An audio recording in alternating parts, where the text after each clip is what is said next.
कालभैरवाष्टकम् देवराजसेव्यमानपावनाङ्घ्रिपङ्कजं व्यालयज्ञसूत्रमिन्दुशेखरं कृपाकरं नारदादियोगिवृन्दवन्दितं दिगम्बरं काशिकापुरादिनाथकालभैरवं भजे भानुकोटिभास्वरं भवाब्धितारकं परं नीलकण्ठमीप्सितार्थदायकं त्रिलोचनं कालकालमम्बुजाक्षमक्षशूलमक्षरं काशिकापुरादिनाथकालभैरवं भजे शूलटङ्कपाशदण्डपानिमादिकारणं श्यामकायमादिदेवमक्षरं निरामयं भीमविक्रमं प्रभुं विचित्रताण्डवप्रियं काशिकापुरादिनाथकालभैरवं भजे भुक्तिमुक्तिदायकं प्रशस्तचारुविग्रहं भक्तवत्सलं स्थितं समस्तलोकविग्रहं विनिक्वनन्मनोज्ञहेमकिङ्किणीलसत्कटिं काशिकापुरादिनाथकालभैरवं भजे धर्मसेतुपालकं त्वधर्ममार्गनाशनं कर्मपाशमोचकं सुशर्मदायकं विभुं स्वर्णवर्णशेषपाशशोभिताङ्गमण्डलं काशिकापुरादिनाथकालभैरवं भजे रत्नपादुकाप्रभाभिरामपादयुग्मकं नित्यमद्वितीयमिष्टदैवतं निरञ्जनं मृत्युदर्पनाशनं करालदंश्रमोक्षणं काशिकापुरादिनाथकालभैरवं भजे अट्टहासभिन्नपद्मजाण्डकोशसन्ततिं दृष्टिपातनष्टपापजालमुग्रशासनम् अष्टसिद्धिदायकं कपालमालिकाधरं काशिकापुरादिनाथकालभैरवं भजे भूतसङ्गनायकं विशालकीर्तिदायकं काशीवासलोकपुण्यपापशोधकं विभुं नीतिमार्गकोविदं पुरातनं जगत्पतिं काशिकापुरादिनाथकालभैरवं भजे कालभैरवाष्टकं पठन्ति ये मनोहरं ज्ञानमुक्तिसाधनं विचित्रपुण्यवर्धनं शोकमोहदैन्यलोभकोपतापनाशनं प्रयान्ति कालभैरवाङ्घ्रिसन्निधिं नराध्रुवम् इति कालभैरवाष्टकं सम्पूर्णम् भैरवाष्टकम् देवराजसेव्यमानपावनाङ्घ्रिपङ्कजं व्यालयज्ञसूत्रमिन्दुशेखरं कृपाकरं नारदादियोगिवृन्दवन्दितं दिगम्बरं काशिकापुरादिनाथकालभैरवं भजे भानुकोटिभास्वरं भवाब्धितारकं परं नीलकण्ठमीप्सितार्थदायकं त्रिलोचनं कालकालमम्बुजाक्षमक्षशूलमक्षरं काशिकापुरादिनाथकालभैरवं भजे शूलटङ्कपाशदण्डपानिमादिकारणं श्यामकायमादिदेवमक्षरं निरामयं भीमविक्रमं प्रभुं विचित्रताण्डवप्रियं काशिकापुरादिनाथकालभैरवं भजे भुक्तिमुक्तिदायकं प्रशस्तचारुविग्रहं भक्तवत्सलं स्थितं समस्तलोकविग्रहं विनिक्वनन्मनोज्ञहेमकिङ्किणीलसत्कटिं काशिकापुरादिनाथकालभैरवं भजे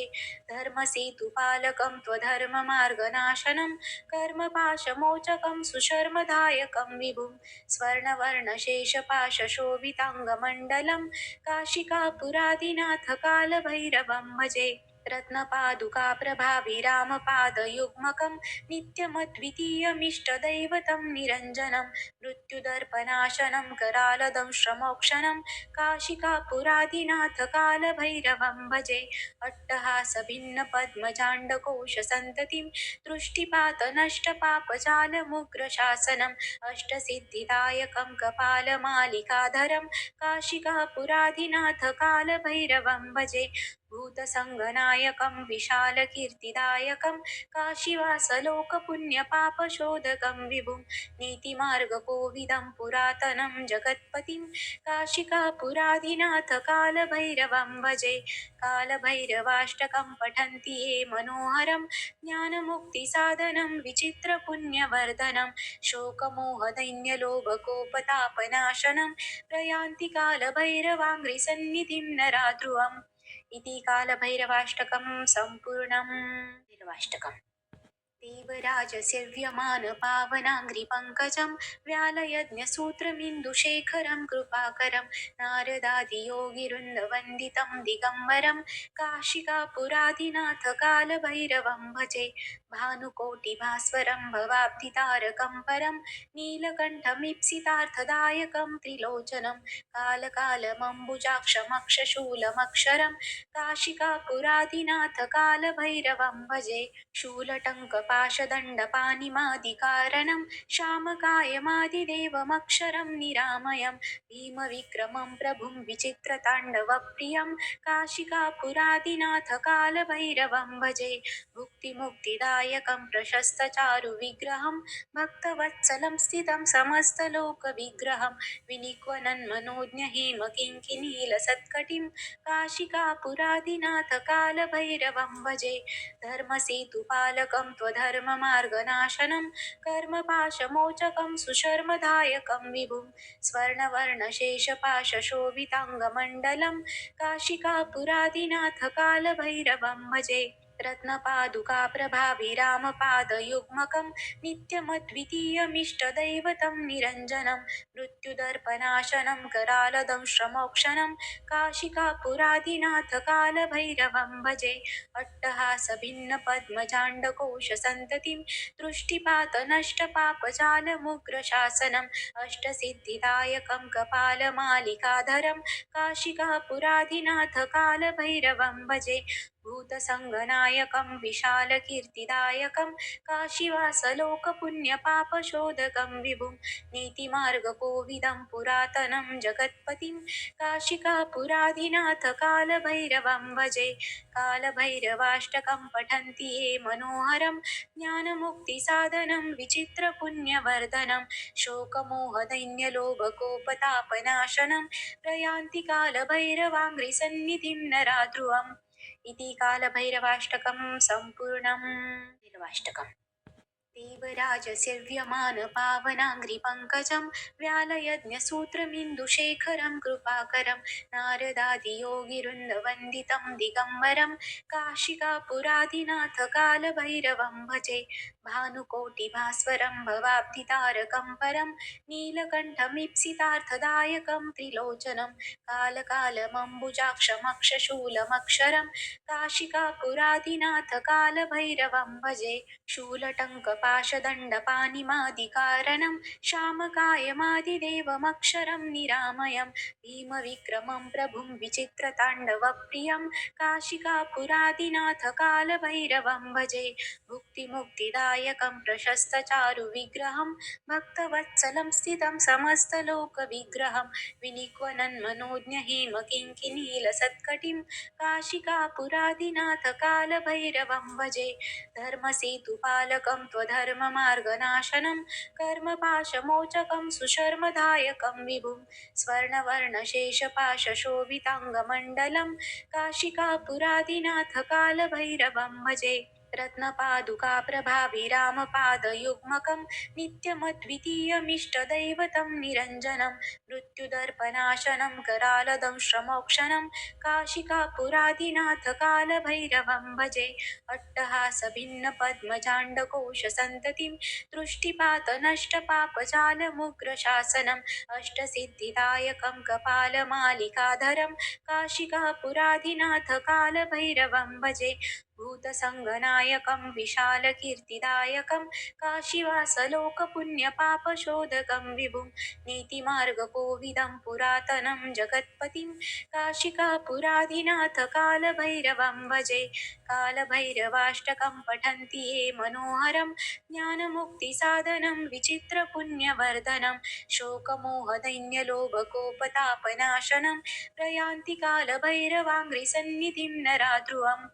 इति कालभैरवाष्टकं सम्पूर्णम्। भैरवाष्टकम् देवराजसेव्यमानपावनाङ्घ्रिपङ्कजं व्यालयज्ञसूत्रमिन्दुशेखरं कृपाकरं नारदादियोगिवृन्दवन्दितं दिगम्बरं काशिकापुरादिनाथकालभैरवं भजे भानुकोटिभास्वरं भवाब्धितारकं परं नीलकण्ठमीप्सितार्थदायकं त्रिलोचनं कालकालमम्बुजाक्षमक्षशूलमक्षरं काशिकापुरादिनाथकालभैरवं भजे शूलटङ्कपाशदण्डपानिमादिकारणं श्यामकायमादिदेवमक्षरं निरामयं भीमविक्रमं प्रभुं विचित्रताण्डवप्रियं काशिकापुरादिनाथकालभैरवं भजे भुक्तिमुक्तिदायकं प्रशस्तचारुविग्रहं भक्तवत्सलं स्थितं समस्तलोकविग्रहं विनिक्वनन्मनोज्ञहेमकिङ्किनीलसत्कटिं काशिकापुरादिनाथकालभैरवं भजे धर्मसेतुपालकं त्वधर्ममार्गनाशनं कर्मपाशमोचकं सुशर्मदायकं विभुं स्वर्णवर्णशेषपाशशोभिताङ्गमण्डलं काशिकापुरादिनाथकालभैरवं भजे रत्नपादुकाप्रभाभिरामपादयुग्मकं नित्यमद्वितीयमिष्टदैवतं निरञ्जनं मृत्युदर्पनाशनं करालदंश्रमोक्षणं काशिकापुरादिनाथकालभैरवं भजे अट्टहासभिन्नपद्मजाण्डकोशसन्ततिं दृष्टिपातनष्टपापजालमुग्रशासनम् अष्टसिद्धिदायकं कपालमालिकाधरं काशिकापुरादिनाथकालभैरवं भजे भूतसङ्गनायकं विशालकीर्तिदायकं काशीवासलोकपुण्यपापशोधकं विभुं नीतिमार्गकोविदं पुरातनं जगत्पतिं काशिकापुरादिनाथकालभैरवं भजे कालभैरवाष्टकं पठन्ति ये मनोहरं ज्ञानमुक्तिसाधनं विचित्रपुण्यवर्धनं शोकमोहदैन्यलोभकोपतापनाशनं प्रयान्ति कालभैरवाङ्घ्रिसन्निधिं नराध्रुवम् इति कालभैरवाष्टकं सम्पूर्णम् भैरवाष्टकम् देवराजसेव्यमानपावनाङ्घ्रिपङ्कजं व्यालयज्ञसूत्रमिन्दुशेखरं कृपाकरं नारदादियोगिवृन्दवन्दितं दिगम्बरं काशिकापुरादिनाथकालभैरवं भजे भानुकोटिभास्वरं भवाब्धितारकं परं नीलकण्ठमीप्सितार्थदायकं त्रिलोचनं कालकालमम्बुजाक्षमक्षशूलमक्षरं काशिकापुरादिनाथकालभैरवं भजे शूलटङ्कपाशदण्डपानिमादिकारणं श्यामकायमादिदेवमक्षरं निरामयं भीमविक्रमं प्रभुं विचित्रताण्डवप्रियं काशिकापुरादिनाथकालभैरवं भजे भुक्तिमुक्तिदायकं प्रशस्तचारुविग्रहं भक्तवत्सलं स्थितं समस्तलोकविग्रहं विनिक्वनन्मनोज्ञहेमकिङ्किनीलसत्कटिं काशिकापुरादिनाथकालभैरवं भजे धर्मसेतुपालकं त्वधर्ममार्गनाशनं कर्मपाशमोचकं सुशर्मदायकं विभुं स्वर्णवर्णशेषपाशशोभिताङ्गमण्डलं काशिकापुरादिनाथकालभैरवं भजे रत्नपादुकाप्रभाभिरामपादयुग्मकं नित्यमद्वितीयमिष्टदैवतं निरञ्जनं मृत्युदर्पनाशनं करालदंश्रमोक्षणं काशिकापुरादिनाथकालभैरवं भजे अट्टहासभिन्नपद्मजाण्डकोशसन्ततिं दृष्टिपातनष्टपापजालमुग्रशासनम् अष्टसिद्धिदायकं कपालमालिकाधरं काशिकापुरादिनाथकालभैरवं भजे भूतसङ्गनायकं विशालकीर्तिदायकं काशीवासलोकपुण्यपापशोधकं विभुं नीतिमार्गकोविदं पुरातनं जगत्पतिं काशिकापुरादिनाथकालभैरवं भजे कालभैरवाष्टकं पठन्ति ये मनोहरं ज्ञानमुक्तिसाधनं विचित्रपुण्यवर्धनं शोकमोहदैन्यलोभकोपतापनाशनं प्रयान्ति कालभैरवाङ्घ्रिसन्निधिं नराध्रुवम् इति कालभैरवाष्टकं सम्पूर्णम् भैरवाष्टकम्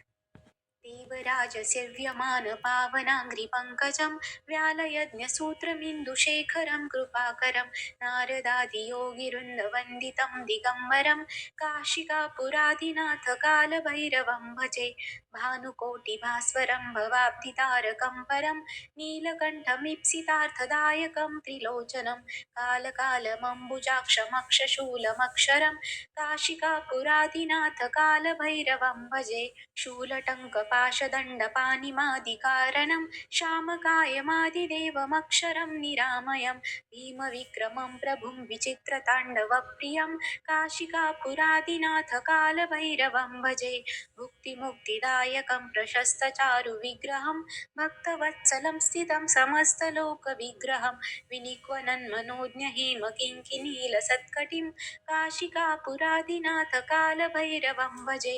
धर्मसेतुपालकं त्वधर्ममार्गनाशनं कर्मपाशमोचकं सुशर्मदायकं विभुं स्वर्णवर्णशेषपाशशोभिताङ्गमण्डलं काशिकापुरादिनाथ कालभैरवं भजे रत्नपादुकाप्रभाभिरामपादयुग्मकं नित्यमद्वितीयमिष्टदैवतं निरञ्जनं मृत्युदर्पनाशनं करालदंश्रमोक्षणं काशिकापुरादिनाथ कालभैरवं भजे अट्टहासभिन्नपद्मजाण्डकोशसन्ततिं दृष्टिपातनष्टपापजालमुग्रशासनम् अष्टसिद्धिदायकं कपालमालिकाधरं काशिकापुरादिनाथ कालभैरवं भजे भूतसङ्गनायकं विशालकीर्तिदायकं काशीवासलोकपुण्यपापशोधकं विभुं नीतिमार्गकोविदं पुरातनं जगत्पतिं काशिकापुरादिनाथ कालभैरवं भजे कालभैरवाष्टकं पठन्ति ये मनोहरं ज्ञानमुक्तिसाधनं विचित्रपुण्यवर्धनं शोकमोहदैन्यलोभकोपतापनाशनं प्रयान्ति कालभैरवाङ्घ्रिसन्निधिं नराध्रुवम् इति कालभैरवाष्टकं सम्पूर्णम् भैरवाष्टकम् देवराजसेव्यमानपावनाङ्घ्रिपङ्कजं व्यालयज्ञसूत्रमिन्दुशेखरं कृपाकरं नारदादियोगिवृन्दवन्दितं दिगम्बरं काशिकापुरादिनाथ कालभैरवं भजे भानुकोटिभास्वरं भवाब्धितारकं परं नीलकण्ठमीप्सितार्थदायकं त्रिलोचनं कालकालमम्बुजाक्षमक्षशूलमक्षरं काशिकापुरादिनाथ कालभैरवं भजे शूलटङ्कपाशदण्डपाणिमादिकारणं श्यामकायमादिदेवमक्षरं निरामयं भीमविक्रमं प्रभुं विचित्रताण्डवप्रियं काशिकापुरादिनाथ कालभैरवं भजे भुक्तिमुक्तिदायकं प्रशस्तचारुविग्रहं भक्तवत्सलं स्थितं समस्तलोकविग्रहं विनिक्वनन्मनोज्ञहेमकिङ्किणीलसत्कटिं काशिकापुरादिनाथ कालभैरवं भजे धर्मसेतुपालकं त्वधर्ममार्गनाशनं कर्मपाशमोचकं सुशर्मदायकं विभुं स्वर्णवर्णशेषपाशशोभिताङ्गमण्डलं काशिकापुरादिनाथ कालभैरवं भजे रत्नपादुकाप्रभाभिरामपादयुग्मकं नित्यमद्वितीयमिष्टदैवतं निरञ्जनं मृत्युदर्पनाशनं करालदंश्रमोक्षणं काशिकापुरादिनाथ कालभैरवं भजे अट्टहासभिन्नपद्मजाण्डकोशसन्ततिं दृष्टिपातनष्टपापजालमुग्रशासनम् अष्टसिद्धिदायकं कपालमालिकाधरं काशिकापुरादिनाथ कालभैरवं भजे भूतसङ्गनायकं विशालकीर्तिदायकं काशीवासलोकपुण्यपापशोधकं विभुं नीतिमार्गकोविदं पुरातनं जगत्पतिं काशिकापुरादिनाथ कालभैरवं भजे कालभैरवाष्टकं पठन्ति ये मनोहरं ज्ञानमुक्तिसाधनं विचित्रपुण्यवर्धनं शोकमोहदैन्यलोभकोपतापनाशनं प्रयान्ति कालभैरवाङ्घ्रिसन्निधिं नराध्रुवम् इति कालभैरवाष्टकं सम्पूर्णम् भैरवाष्टकम् देवराजसेव्यमानपावनाङ्घ्रिपङ्कजं व्यालयज्ञसूत्रमिन्दुशेखरं कृपाकरं नारदादियोगिवृन्दवन्दितं दिगम्बरं काशिकापुरादिनाथ कालभैरवं भजे भानुकोटिभास्वरं भवाब्धितारकं परं नीलकण्ठमीप्सितार्थदायकं त्रिलोचनं कालकालमम्बुजाक्षमक्षशूलमक्षरं काशिकापुरादिनाथ कालभैरवं भजे शूलटङ्कपाशदण्डपाणिमादिकारणं श्यामकायमादिदेवमक्षरं निरामयं भीमविक्रमं प्रभुं विचित्रताण्डवप्रियं काशिकापुरादिनाथ कालभैरवं भजे भुक्तिमुक्तिदायकं कीर्तिदायकं प्रशस्तचारुविग्रहं भक्तवत्सलं स्थितं समस्तलोकविग्रहं विनिक्वनन्मनोज्ञहिमकिङ्किनीलसत्कटिं काशिकापुरादिनाथकालभैरवं भजे धर्मसेतुपालकं त्वधर्ममार्गनाशनं कर्मपाशमोचकं सुशर्मदायकं विभुं स्वर्णवर्णशेषपाशशोभिताङ्गमण्डलं काशिकापुरादिनाथकालभैरवं भजे रत्नपादुकाप्रभाभिरामपादयुग्मकं नित्यमद्वितीयमिष्टदैवतं निरञ्जनं मृत्युदर्पनाशनं करालदंश्रमोक्षणं काशिकापुरादिनाथकालभैरवं भजे अट्टहासभिन्नपद्मजाण्डकोशसन्ततिं दृष्टिपातनष्टपापजालमुग्रशासनम् अष्टसिद्धिदायकं कपालमालिकाधरं काशिकापुरादिनाथकालभैरवं भजे भूतसङ्गनायकं विशालकीर्तिदायकं काशीवासलोकपुण्यपापशोधकं विभुं नीतिमार्गकोविदं पुरातनं जगत्पतिं काशिकापुरादिनाथकालभैरवं भजे कालभैरवाष्टकं पठन्ति ये मनोहरं ज्ञानमुक्तिसाधनं विचित्रपुण्यवर्धनं शोकमोहदैन्यलोभकोपतापनाशनं प्रयान्ति कालभैरवाङ्घ्रिसन्निधिं नराध्रुवम् इति कालभैरवाष्टकं सम्पूर्णम् भैरवाष्टकम् देवराजसेव्यमानपावनाङ्घ्रिपङ्कजं व्यालयज्ञसूत्रमिन्दुशेखरं कृपाकरं नारदादियोगिवृन्दवन्दितं दिगम्बरं काशिकापुरादिनाथकालभैरवं भजे भानुकोटिभास्वरं भवाब्धितारकं परं नीलकण्ठमीप्सितार्थदायकं त्रिलोचनं कालकालमम्बुजाक्षमक्षशूलमक्षरं काशिकापुरादिनाथकालभैरवं भजे शूलटङ्कपाशदण्डपानिमादिकारणं श्यामकायमादिदेवमक्षरं निरामयं भीमविक्रमं प्रभुं विचित्रताण्डवप्रियं काशिकापुरादिनाथकालभैरवं भजे भुक्तिमुक्तिदायकं प्रशस्तचारुविग्रहं भक्तवत्सलं स्थितं समस्तलोकविग्रहं विनिक्वनन्मनोज्ञहिमकिङ्किनीलसत्कटिं काशिकापुरादिनाथकालभैरवं भजे धर्मसेतुपालकं त्वधर्ममार्गनाशनं कर्मपाशमोचकं सुशर्मदायकं विभुं स्वर्णवर्णशेषपाशशोभिताङ्गमण्डलं काशिकापुरादिनाथकालभैरवं भजे रत्नपादुकाप्रभाभिरामपादयुग्मकं नित्यमद्वितीयमिष्टदैवतं निरञ्जनं मृत्युदर्पनाशनं करालदंश्रमोक्षणं काशिकापुरादिनाथकालभैरवं भजे अट्टहासभिन्नपद्मजाण्डकोशसन्ततिं दृष्टिपातनष्टपापजालमुग्रशासनम् अष्टसिद्धिदायकं कपालमालिकाधरं काशिकापुरादिनाथकालभैरवं भजे भूतसङ्गनायकं विशालकीर्तिदायकं काशीवासलोकपुण्यपापशोधकं विभुं नीतिमार्गकोविदं पुरातनं जगत्पतिं काशिकापुरादिनाथकालभैरवं भजे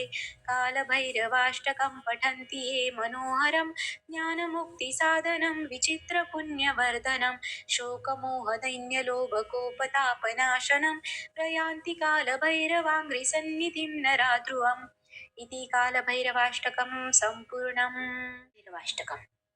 देवराजसेव्यमानपावनाङ्घ्रिपङ्कजं व्यालयज्ञसूत्रमिन्दुशेखरं कृपाकरं नारदादियोगिवृन्दवन्दितं दिगम्बरं काशिकापुरादिनाथकालभैरवं भजे भानुकोटिभास्वरं भवाब्धितारकं परं नीलकण्ठमीप्सितार्थदायकं त्रिलोचनं कालकालमम्बुजाक्षमक्षशूलमक्षरं काशिकापुरादिनाथकालभैरवं भजे शूलटङ्कपाशदण्डपानिमादिकारणं श्यामकायमादिदेवमक्षरं निरामयं भीमविक्रमं प्रभुं विचित्रताण्डवप्रियं काशिकापुरादिनाथकालभैरवं भजे भुक्तिमुक्तिदायकं प्रशस्तचारुविग्रहं भक्तवत्सलं स्थितं समस्तलोकविग्रहं विनिक्वनन्मनोज्ञहिमकिङ्किनीलसत्कटिं काशिकापुरादिनाथकालभैरवं भजे धर्मसेतुपालकं त्वधर्ममार्गनाशनं कर्मपाशमोचकं सुशर्मदायकं विभुं स्वर्णवर्णशेषपाशशोभिताङ्गमण्डलं काशिकापुरादिनाथकालभैरवं भजे रत्नपादुका प्रभाभिरामपादयुग्मकं नित्यमद्वितीयमिष्टदैवतं निरञ्जनं मृत्युदर्पनाशनं करालदंश्रमोक्षणं काशिकापुरादिनाथ कालभैरवं भजे अट्टहासभिन्नपद्मजाण्डकोशसन्ततिं दृष्टिपातनष्टपापजालमुग्रशासनम् अष्टसिद्धिदायकं कपालमालिकाधरं काशिकापुराधिनाथ कालभैरवं भजे भूतसङ्गनायकं विशालकीर्तिदायकं काशीवासलोकपुण्यपापशोधकं विभुं नीतिमार्गकोविदं पुरातनं जगत्पतिं काशिकापुराधिनाथ कालभैरवं भजे कालभैरवाष्टकं पठन्ति ये मनोहरं ज्ञानमुक्तिसाधनं विचित्रपुण्यवर्धनं शोकमोहदैन्यलोभकोपतापनाशनं प्रयान्ति कालभैरवाङ्घ्रिसन्निधिं नराध्रुवम् इति कालभैरवाष्टकं सम्पूर्णम्।